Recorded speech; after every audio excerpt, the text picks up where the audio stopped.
Okay, hi Grandma. You see the light? Yes, I do. It's Okay. how are you? I'm doing good. So I want to talk to you today, and I'm going to tell you what we're going to talk about.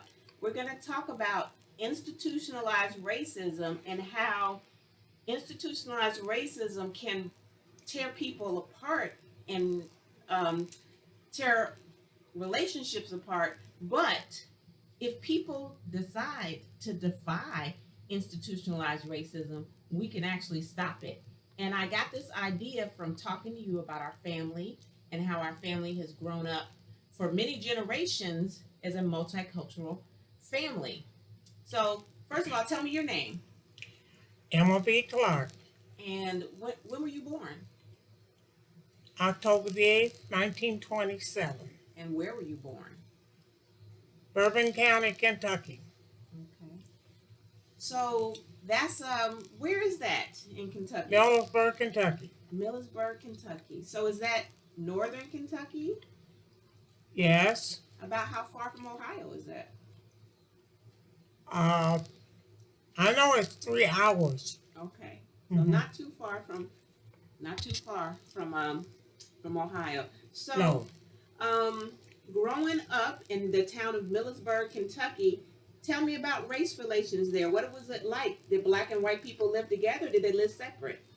It lived separate, and like one house here might be white and the other house might be black, but I lived in a poor neighborhood, all white neighborhood, but it was poor. But we all got along together except maybe one or two people that would call me out of my name. Okay, so you guys didn't live separate. You lived together. The poor people, poor black people and poor white people lived together. That's right. Okay. Okay. So tell me about I remember when I was growing up and I would go down to Kentucky and many of those white people to me were family. They were aunts and cousins. Yes, they were. And I remember the Crumps. Yes. Tell me about the Crump family. How did our family become friends with the Crumps? My mother knew the Crumps for years, and they were neighbors, and they lived close together. We were like one big family. I was raised up with them, so we always felt like we were brothers and sisters. And they always treated me nice, and I treated them nice. And Miss Crump was very nice. She was just like a second mother to me. Okay. So when was your mother born? My mother was born in Maysville, Kentucky. What year?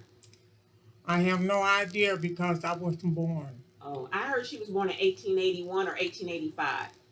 Something like that. Okay. So the Crumps and her were friends before you were born? Yes. That's a long time. Yes. So tell me a little bit about your friendship with the Crumps. My friendship with the Crumps were nice. Sylvia, she was like a sister to me, but all of us wasn't very close. Okay. It's just Sylvia and Bessie, Sally, uh, Hobart, Charles. Now all of us were very close. We were like sisters and brothers. Okay. So that was Mrs. Crump's kids, all those people you named? That's right. Tell me a little bit about you and I will say Aunt Sylvia because that's how I know her. Tell me a little bit about Aunt Sylvia. Well, Sylvia and I were like sisters. We would always go to town together, store together, and whenever you see us, we were always together, playing together, doing games together, singing songs together. We just did everything together. Okay. Did anybody try to stop you guys because you were black and Yeah. she was white? The black people and the white people tried to stop us from running together. They went to the police and said, stop that black girl and the white girl from running together. Of course, they didn't say it like that, but they said it the other way. But I'm putting it nice. So anyway, the policeman said, I can't do anything about it. They haven't broke no rules. and they're good friends. So there's nothing I can do until they do something to, break the law. So he didn't do anything about it. So we continued to be together until she was grown, I was grown, she was married, I was married. I was married first, and she was married next. So who did she marry? She married my brother, Gladys Turner. Ah. So was it legal when they got married for a black person and a white person? No, it wasn't. They had to go to Dayton, Ohio, and get married because Indiana said they didn't marry no mixed couples. And Kentucky wouldn't do it either? No. Tell me about the time, because it was always a funny story. You would tell me about how they had to hide. Tell me that story. Well, when she came to Cincinnati to live, we went and picked her up, and from Cincinnati, brought her back, and when somebody would come into the house, she would run in and hide in a big box in the closet. And one day the box turned over, and somebody said, one of the neighbors said, "What was that?" I said, "I don't know what it was." But it was her, the box fell over in the closet. She fell over in the box. But they found out that she was there because they happened to see us together. So they called the police. And when they called the police, the detectives came to the house. And when they came to the house, we had just come back from the store next door, fish store. They knocked on the door, and I went to the door because it was my brother that she was married to, that she was getting ready to marry. That's right. So I went to the door, and they walked in. They walked in. And when they walked in, they didn't even say who they were, but they were detectives. And they said, "We are here because Gladys Turner plays numbers." Well, I didn't know about no numbers at that time, so I said, "What are you talking about?" He said, "It's numbers and it's against the law." And I said, "Well, I don't know anything about that," well, which I didn't know anything about numbers because I was from a small town in Kentucky, and we didn't have anything like that. So they went looking around the house. I didn't know they were supposed to do anything like that, but they were supposed to ask, but they didn't ask. So they started looking around the house, and I said, "What are you doing?" "I'm looking to see if I can find the numbers." I said, "No, sir, he doesn't play any numbers, because I don't know what you're talking about." And so they left out. But what had happened is the black people that lived on that porch across from my brother told him there was a white girl in the apartment. And that's why they were there. So tell me about, you guys ended up in jail. Tell me about that. They taking us to jail. No, they was taking her to jail. And I said, "Well, if you take her, you have to take me too." I said, "Because we were raised together and we are always together." Why would So they took me too. Why did they want to take her to jail? Because she wasn't supposed to be there. She wasn't 18 years old. Okay. So they took us to jail. So the next thing that happened is that her sister came to Cincinnati and her brother drove her. So they got into a fight because she called my sister-in-law out of her name and said she hadn't married my brother. And she said, "And I didn't want you to marry." What did she? Who? I thought she called you out of your name. She called me out of my name when I was in Kentucky. What did she called Sylvia?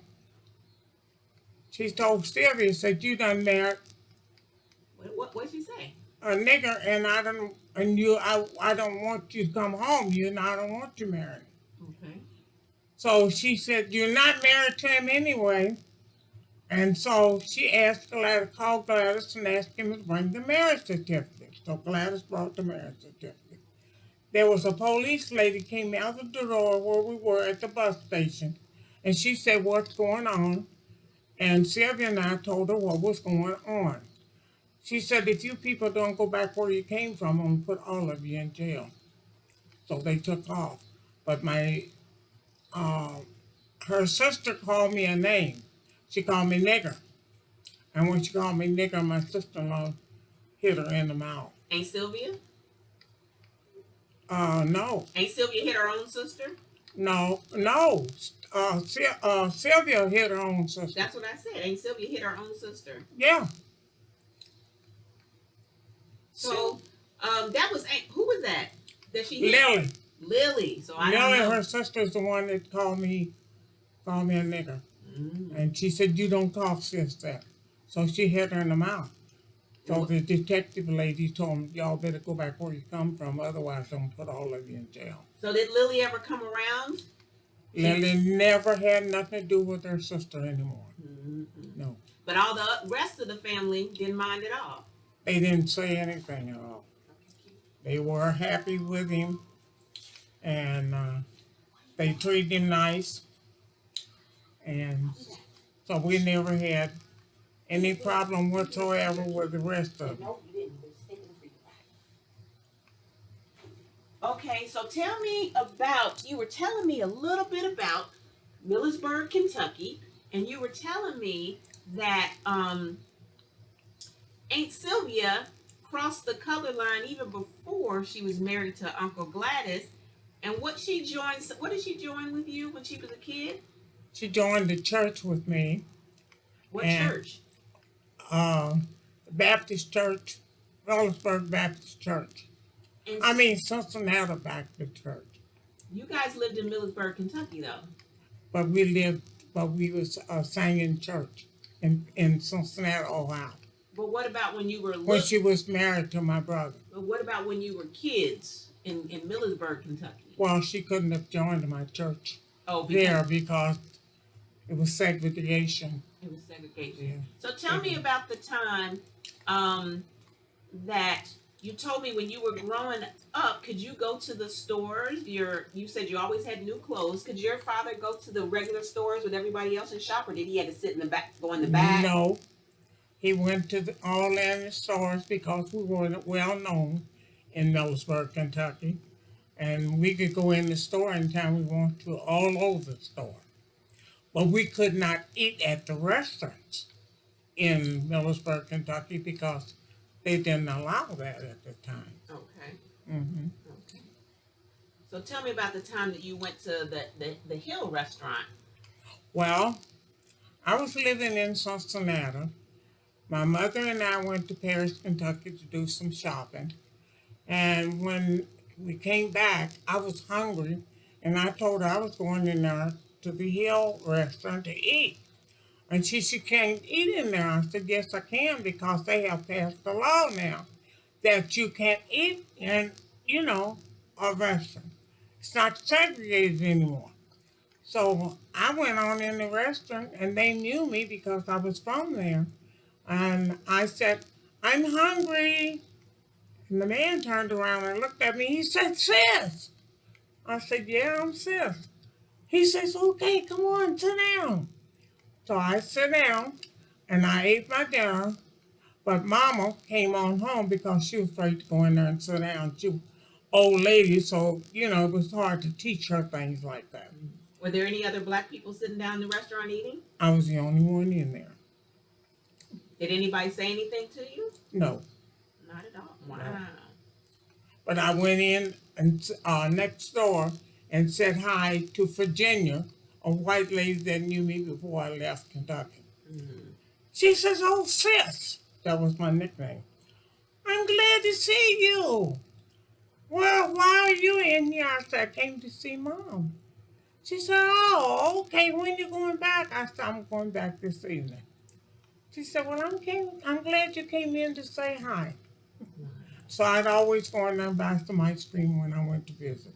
And she was always very glad to see me. Well, I remember growing up, I always loved Uncle Gladys and Aunt Sylvia. And I remember at one point we lived with them. And, that's all I knew was that was my aunt and my uncle and my cousins. And we always played together and had a good time. Right. Did Uncle Gladys ever feel like his life was in danger because he had married a white woman? Yes, his life was in danger when they would go back to visit. My mom, my dad, my brother would go to see my mom, which lived above his wife's mother. They lived next door to each other, and the white people around there had threatened them that they were going to kill them next time they came to town. And so my brother went out to tell Mr. Vemont Latham where he used to work for. And Vemont Latham put it out in town and went down to see the sheriff. I can't think of the sheriff's name right now, but my mother used to work for him. Who was And Mr. Vemont Latham? Mr. Vemont Latham, my brother used to work for Gladys. He was a white man that owned the farm out on the Millersburg Pike. So Gladys would always go to see him because Gladys broke horses for him. And so anyway, he told them, he went downtown and told Mr. Pruitt, which was, no, it wasn't Mr. Pruitt. I can't think of the sheriff's name now. It used to be the sheriff.